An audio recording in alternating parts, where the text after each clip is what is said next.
The crowd is the gathering place of the weakest. True creation is done alone. I don't hate people. I just feel better when they're not around. They talk about love, but they don't know what it means. They want safety, not passion. Approval, not truth. I've seen the best of them burn out trying to be normal. Betrayed their soul for a paycheck, their time for a lie, and their dreams for comfort. Then they sit there wondering why they're bored. You have to die a few times before you can really live. You have to lose everything that keeps you tame.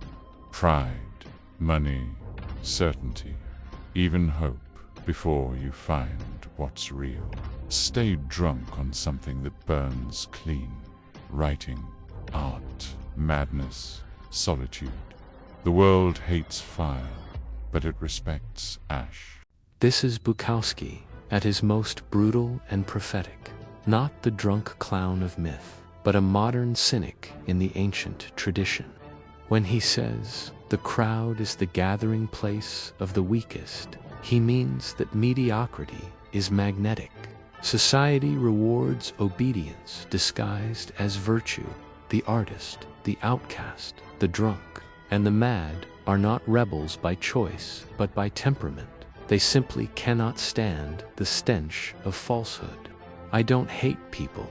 I just feel better when they're not around," is one of his most famous lines. And it captures his philosophy of solitude, not misanthropy for its own sake, but self-preservation.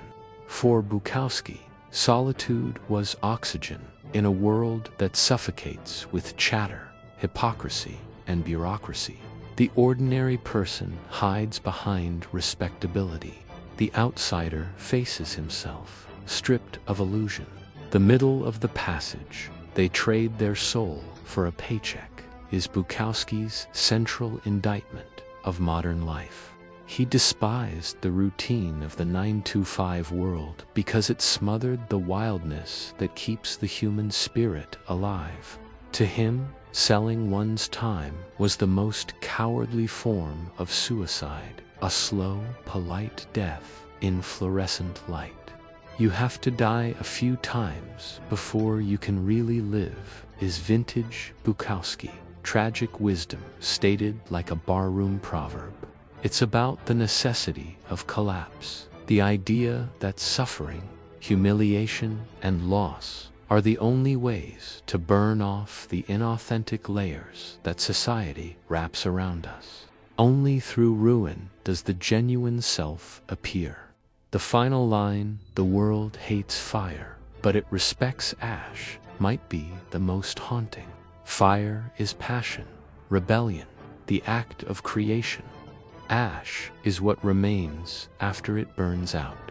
Bukowski knew that the world mocks the living flame, but mourns it once it's gone. Every true artist, every uncompromising individual must accept that they will be celebrated only when their defiance is safely dead. Bukowski's hardness wasn't cruelty, it was clarity. His life was a war against falseness, and in his ashes there's a strange kind of holiness.